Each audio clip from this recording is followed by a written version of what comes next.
and welcome to the first installment ever of Frank and Mary in Southborough. Before I start talking a little bit about, to my friend Doug Peck here, I want to tell you a little bit of background about this show. So the idea behind this show came from my friends Frank and Mary. If you've ever been to one of the presentations that I do at the Southborough Senior Center, my name is Arthur Bergeron. I'm an attorney at Myrick O'Connell, and I do presentations at the Senior Center regarding elder law issues. And the example that I always give is my friends Frank and Mary and their kids Peter, Paul, and Mary Jr. And I always tell people, my make-believe friends have a goal in life, and it's very simple. They want to live in their house until they die. They want to be buried in the backyard. And when they die, they want to leave things to their kids. And the premise behind the show is that if Frank and Mary are living here in Southborough, they don't want to just live in their house. They really want to live in Southborough. And the question is, what are the programs and who are the people that they really need to know in order to be able to continue to live their lives happily here in Southborough until they die? And so that's the premise. And so I asked my friend Pamela Francis from the Southborough Senior Center, I said, so who would be a great co-host to do this show here in Southborough? And she said, what about Doug Peck? And I said, oh my God, that's right, Doug Peck, who lives in Southborough and has been working with seniors now for years and years. And so that's why Doug is we're co-hosting the show. So what we talked about this a little bit beforehand, and we thought, well, so what do we do for the first show?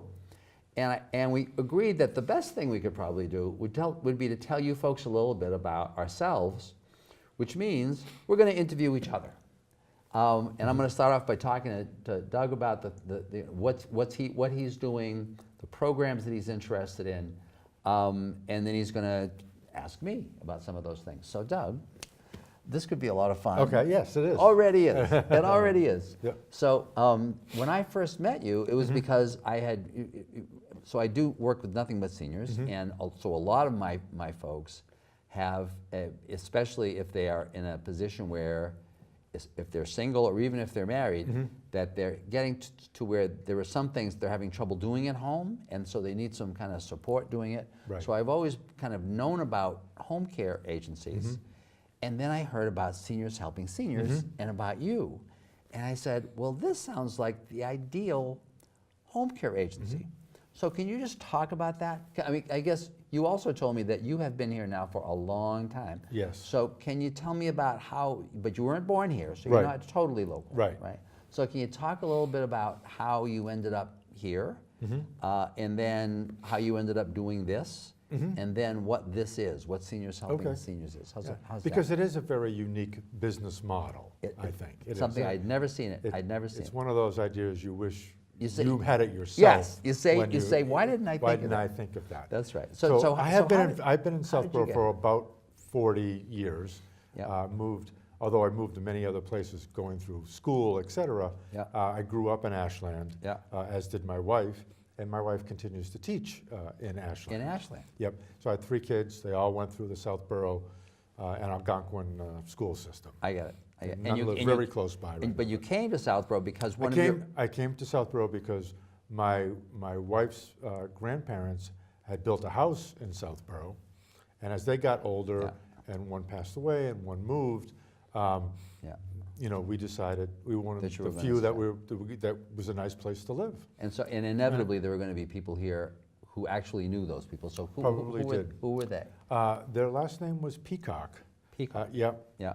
Ray and Flora Peacock. And they had lived their lives They here. They lived here for a number of years. They had a farm in Hopkinton, so they were local as well. I see. I see. But they weren't originally from Southborough. And you ended up moving to their house. Right. And you're on Fisher Road. You're on Fisher Road. And so one of the things we discovered earlier today is that, so I live in Marlborough. I drive by your house every day. Yeah, there's a lot of people from Marlborough. My that office drive is by in ours. Westborough, so now I'm going to have to go slower driving down Fisher Road because I Yeah. know where you are. Okay. Yeah. So that's how you got here. And how did you come to find yourself doing what you're now doing? It was something that was not something I had planned. Yeah. My prior career was in human resources, Yeah. both for some large companies, large international companies, and some smaller companies. So there was always a people orientation. And as I got older, and my last big company that I worked for got sold 3 times in a year and a half. Yep. I ended up moving to Dallas, and I went out on my own and was consulting on my own. And my father had passed away, and I ended up trying to take care of my mother, still in Ashland. I see. Realizing now, and I was the closest sibling, how complicated it is to try to help somebody, stay at home where she wanted to stay. She had no intention of moving anywhere else. Right, but to try to figure out absolutely all the different resources to do all that. the different Very resources, Yep. and then to take her to doctor's appointments, which is usually a half a day. I don't care what you're doing. Right. Running over, doing the odd jobs that need to be done at the house. But my wife schooled me and said, she wants you to come over. She has a list of things to do, but she really wants you afterwards to sit down, talk to her, have a cup of tea, socialize, because that's the other reason she wants you to come. That's It's the not real reason. The real reason. Why she wants so you. it's and not just somebody Yeah. coming Yeah. in. So I just happened to, I don't even remember now where I happened to see this idea of seniors helping seniors, and explored it further. It is actually started in Reading, Pennsylvania. Yeah, and the in company about is actually called. 1998. It's called Seniors Helping Seniors. Seniors Helping Seniors. Yep. And the premise is that all of our caregivers are seniors themselves. And we have a somewhat loose definition for that, but most of our caregivers are 55 to early 80s, believe it or not. Yeah. With the bulk being in the late 60s, early to mid 70s. So they're kind of like us. They're kind of like us. Right. So when you bring someone like that into your home, it's more like having a friendly neighbor there than somebody coming over to help you. Right. We don't wear identifying clothing or anything because we don't want to be stipulated as that. We want to be thought of as somebody from your community, a neighbor from your church, Right.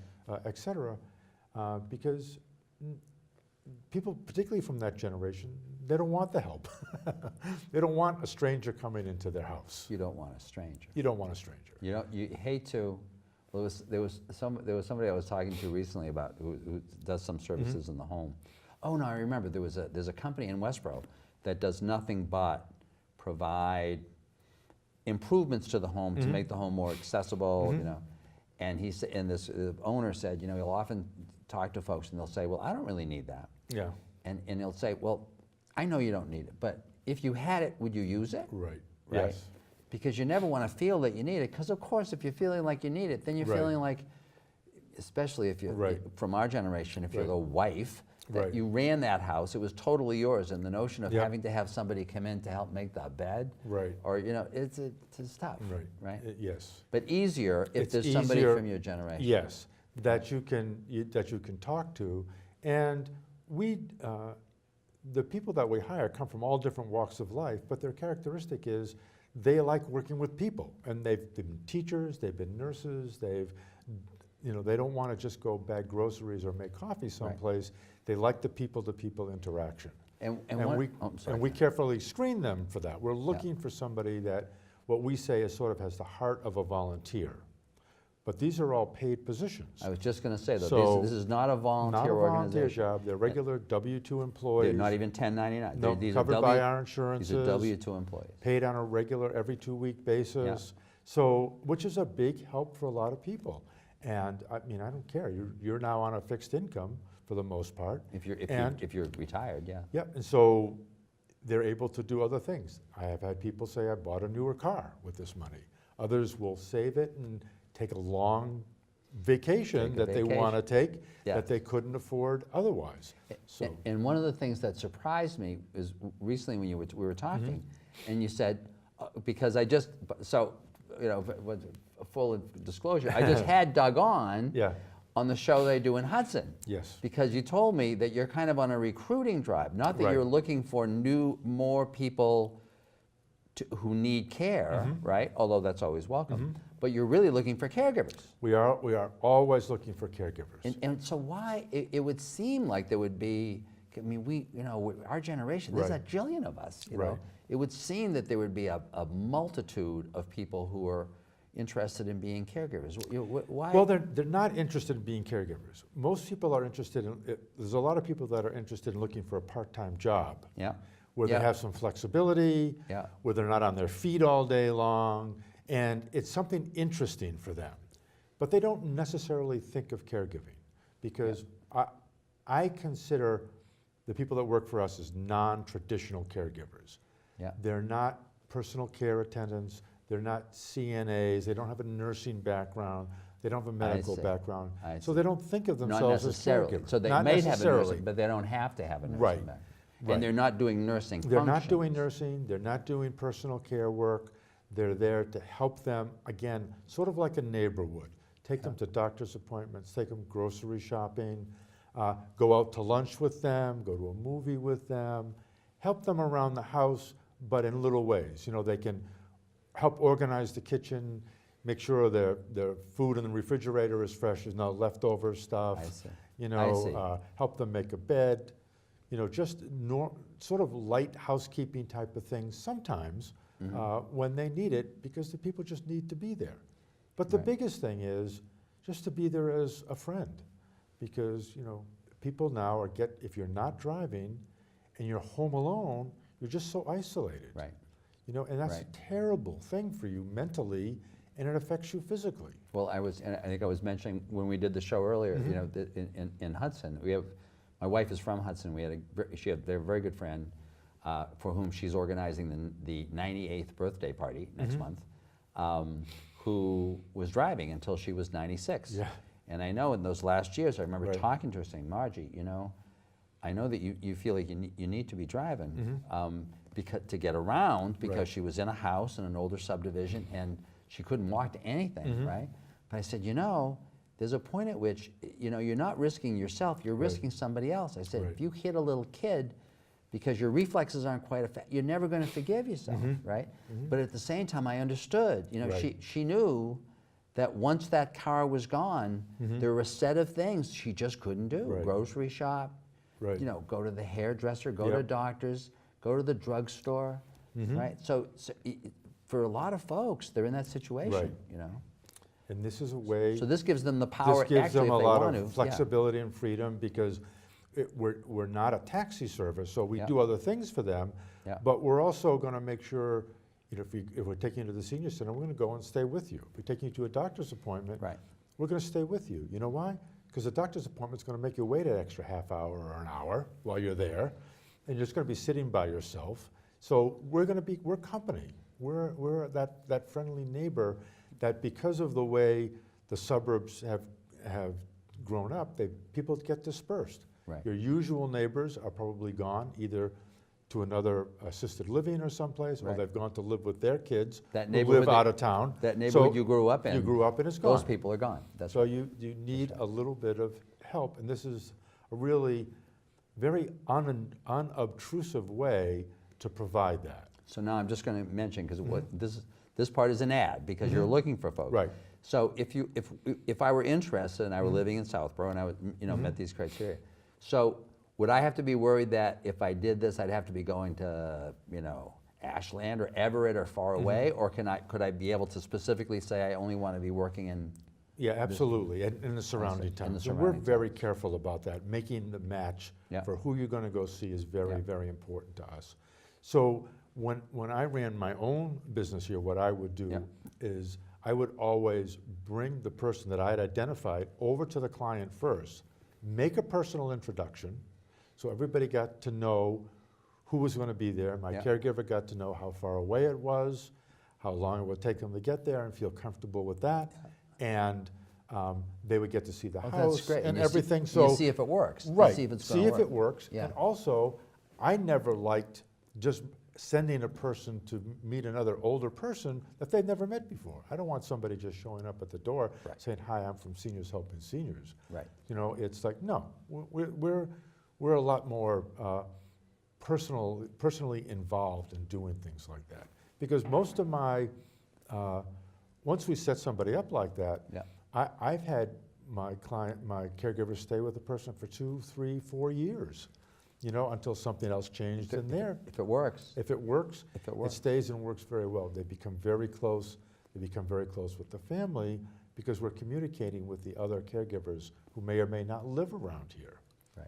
So now I just wanted you to jump to. Yes. So you've did this for years, but Yes. but then fairly recently, Yes. you got involved with your kind of counterpart, who was Right. a younger man who was doing something similar closer to Boston. Yes. And now you're working together. Yes. And in addition to that, you folks acquired Pleasantries. Right. Pleasantries, I've talked a lot about in the presentations I've done at the Southborough Senior Center, because it's the one and only a day program, so-called social day program, Right. so that if you've got a spouse or a loved one who's got some memory issues, being at home, and you're Frank and Mary, and now you're Frank and you're taking care of Mary, but you want to get out of the house sometimes, right? That you could bring Mary to Pleasantries, which is in Marlborough, right on the right near Fort Meadow, Right. on the Hudson line. She could be there for the day, right? And you could do all the other things that you Yes. need to do, but in the meantime, she's there. Right. So can you just talk a little bit about Pleasantries? Because this is also an ad, because I think this is an important Sure. resource that people here have no idea that there are so few places like this Right. in the whole state Right. for folks who are in this situation. Yeah, So talk about that a little bit. And again, very quickly, so I merged my business with the Boston office back last October. Yeah. So now we cover a very wide area.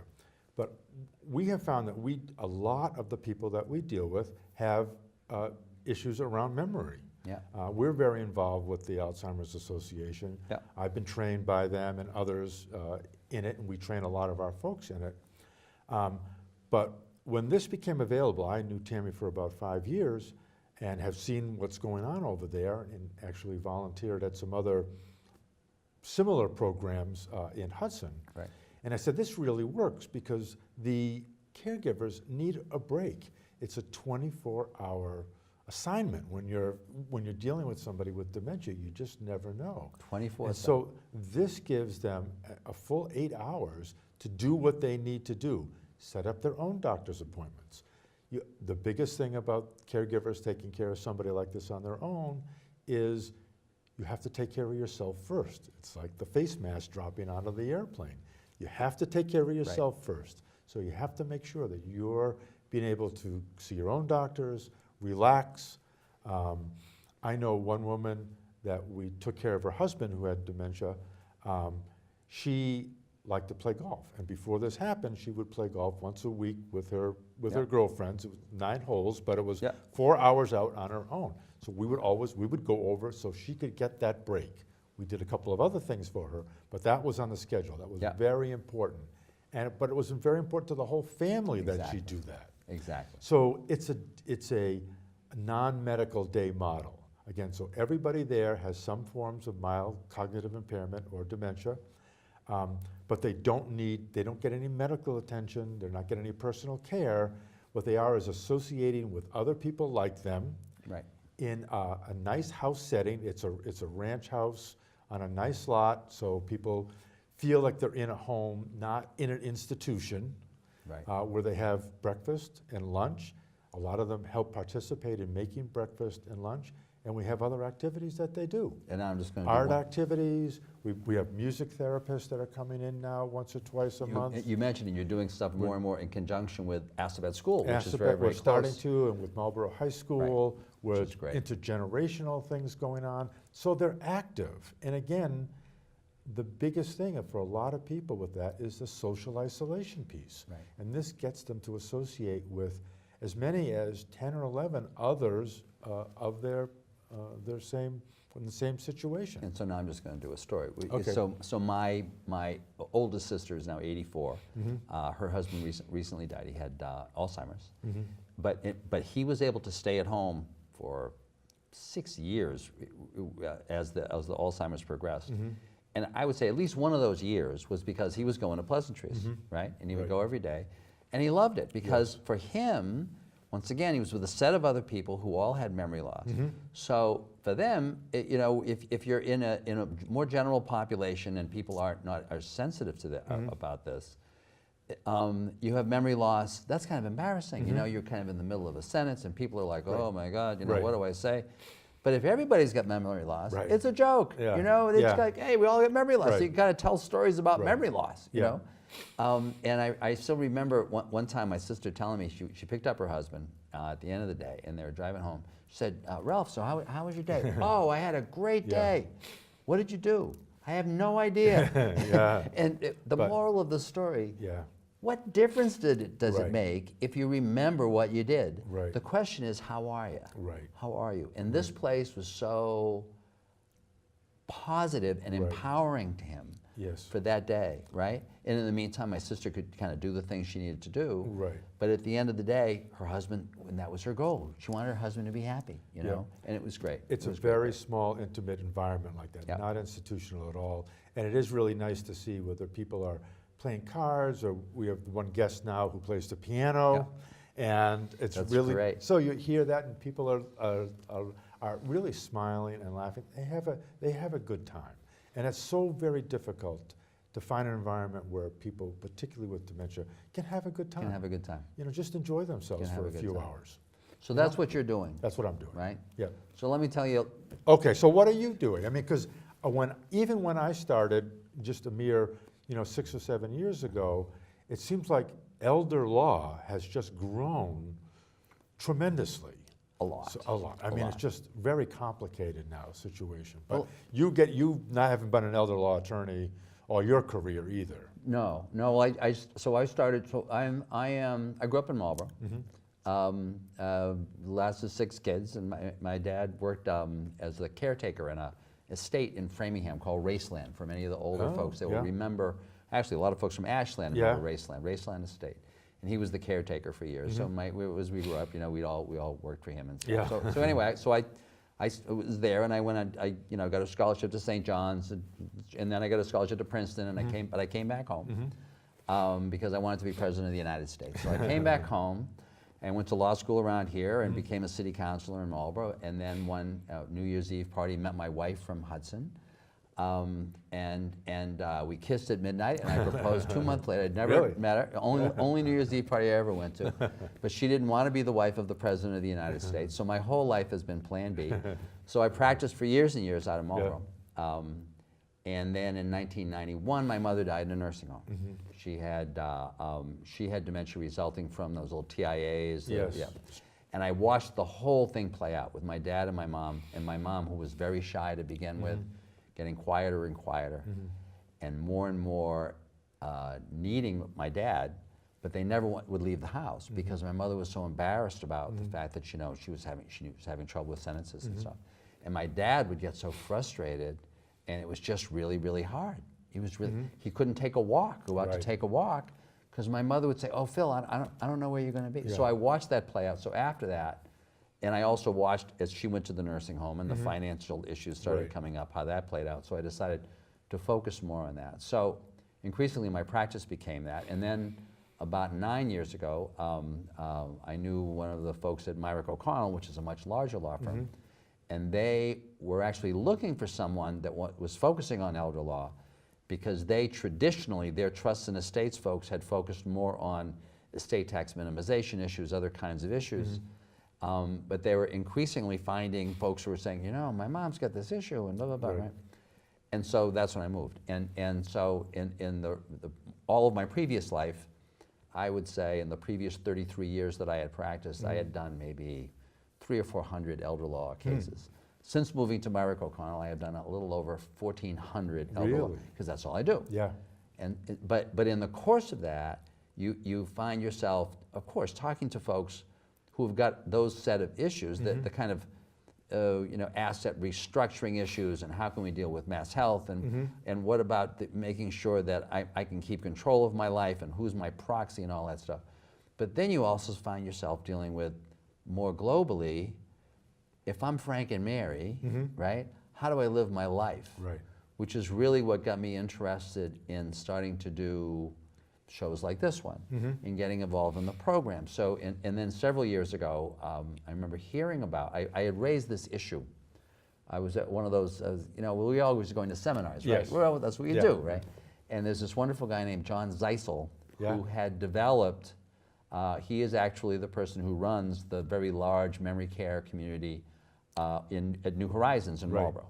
And they're fabulous. Yes, they and are. Zeisel is this kind of national thought leader in terms of dealing with the various issues around dementia. And I remember going to a seminar and saying, and there was a Q&A, and I raised my hand and I said, I understand how you apply all these things kind of where you are in this memory care community, but how do you deal with it if you're in the community itself? If you're out in the community, if you're Frank and Mary and you want to be at home, how can a community deal with helping folks who have some memory loss and their caregivers deal with all these things? And he said, great question, and I don't know anybody who's doing it. Yeah. Right? And so I remember, and then later I remember it was another thing with the Alzheimer's Association, and I asked somebody there, I said, is there any place that's really doing this, that's looking at this as a community matter? And literally the person there said, I heard there's this program in Minnesota, right? And, but he said, I don't know anything about it. So I asked my paralegal, who is very interested in these issues, you've met her, right? Her mother has got some memory issues. She's the caregiver, you know, the usual. We've all gone through this, right? And she found this program in Minnesota, and their goal was to produce what they referred to as dementia-friendly communities, a community in which, for want of a better term, for want of a better explanation, no matter how old I get, and no matter how good my memory is, I can still live there and be safe, and be not embarrassed, and be not embarrassed, right? And so we found the folks out there. Myrick O'Connell paid for a group of us to go to Minnesota, or we paid for part of it, and I brought three senior center directors with me, together with a woman named Christine Alessandro, whom we both know, who is the executive director of Bay Path Elder Services, the elder services agency in this region that is really the funnel through which the federal and state various program money goes. And she's, once again, she's a real leader in this. Yes, she is. So the five of us went out, Christine and I, and the senior center directors from Marlborough, Hudson, and Northborough, to see if this was all smoke and mirrors. We wanted to see, you know, is there really a there? And we really came back totally sold, right? So we came back, and each one of those senior center directors started developing a dementia-friendly communities initiative in their community, which really amounted to getting a group of volunteers together, going out into the community, talking to various business folks, talking to folks at City Hall, the medical people, and basically trying to gather data about how they were dealing with folks who had dementia and their caregivers in those various places, right? And then coming together at the end and saying, so developing a set of recommendations, what can we do? How can we try to improve our communities? So all three of them did that, and each one developed kind of different kinds of initiatives. And they're really initiatives in their whole variety of things. But the key to them, I think, is that they're all based in the community. Because nobody wants to be, Frank and Mary in Southborough don't live in Marlborough. They don't live in Massachusetts. They live in Southborough. And the question is, what is that package of things in Southborough? So one of the things that really made me appreciate was I want to say the necessity for, but the possibility of a show like what we're trying to do right now. And the goal of which is really to, first of all, make people aware of programs like Seniors Helping Seniors, programs like Pleasantries, programs like this other interesting parallel program that was developed by these three senior center directors. It's called Daybreak. And the woman from Hudson, Janice Lawn, the senior center director, developed this several years ago, which is really a mini version of Pleasantries. So if you were a Hudson senior and you had memory loss, or your partner had memory loss, you could go to the senior center once a week. It ran from 11 to 2, and you go to the senior center and have a group of people there, and there'd be lunch, and there'd be music, Right. and there'd be some exercise things and A activities. social experience, yes. Same thing, Yes. same thing, Yeah. what you're describing, right? And I remember Janice started that 5 years ago, and for months, literally nobody came. Right. 2 people, 3 people, she was so frustrated. Yeah. But then it started growing, and now there were like 20, 25 people, you know, that one day that she has it. So when we came back from Minnesota, and after we did these surveys, in the meantime, this program was growing, and these 3 senior center directors are now close friends. So they got a grant from Metro West Health Foundation, and now the program's running in all 3 communities. And in each community, same time, Yep. each community a different day. And all of the communities have agreed that no matter which community you're in, you can go to any of them, right? Right. And even, and I know in the case of Marlboro, you can go to Hudson and Northborough using the Marlboro Senior Center bus. Imagine Yes, that. I know. Going across a town line, Yeah. right? So that's just an example of the kinds of things. So I guess my real hope is that through this show, we can be talking to people about things like pleasantries and like seniors helping seniors, that are things here and people here, and as it happens, you're one of those people that people do need to know from out here. But also that we can be bringing in some folks from other places Right. to talk about their programs, right? Or to talk to some of, you know, the state rep from here and the state senator from here. I know over in Ashland, we're inviting Senator Karen Spilka, because we're doing a show over in your old hometown, Yeah, right? and she's very involved with elder issues. and she's the Absolutely. senator. Very That's- strong commitment to that. Yeah, really, because, and once again, one of her parents had dementia. Yeah. So she gets it. Governor Baker's, one of his parents had Alzheimer's. Right. He gets it, you know. So to be making people aware of what the possibilities are, Right. that's the goal. And for folks who are at home and had no idea of this, Right. to make sure they know they're not alone, Right. right? Right, because there's still a stigma attached to dementia. Clearly. It was like cancer was 20 years ago. Exactly. It's very, very stigmatizing for some Exactly. people. It's not a And it- disease and it- to many people, it's an And that's embarrassment. the whole dementia-friendly, to unstigmatize it. Unstigmatize. But also very practical. When you said individual towns, I know in Southborough, all the EMTs, fire department, police department, are trained how to deal with somebody with dementia.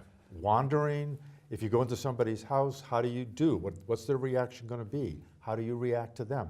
It's so important that these things get done, but they have to get done on a town-to-town basis. Yes, yes. You know, it's your true. It's And, really and, true. and that may be a guest that we can invite, is someone from the Right. police department or from fire to kind of talk about Right. some of those incidents. Because Right. as I think I remember our police chief talking about that as an example. You know, you do a traffic stop, or you go to a house because of a call for a disturbance. Right. And you walk in and you see somebody who is acting erratically Right. and really loud and aggressive. Your immediate reaction, and what you're trained to assume, Right. is that person's got a drug or an alcohol problem. Right. Right? Right. If, on the other hand, you know the person has dementia, Right. which has the same kinds of, that's Right. how they're going to act, Right. totally changes. Changes, Instead of you're right. starting to be, you know, hands up against the wall and Right, da-da-da, right. it's all about calming things down. Right. Right? Yep. But it's just about having those people be aware. Otherwise, it's just. Otherwise, it's it can be terrible. It's a terrible experience. It can for be them, terrible. You know, so, So listen, okay. I'm really glad we're doing this. I am too. Thanks very much for the You're welcome. cogent interview and for talking about what you're doing. Yeah. I hope you'll join us for these shows. We're going to be doing them monthly, and they'll be broadcast also in Southborough Cable, and you're going to be able to get this on demand anytime. Thanks very much for watching, and we'll see you on the next installment of Frank and Mary in Southborough. Thank Good. you. Thanks.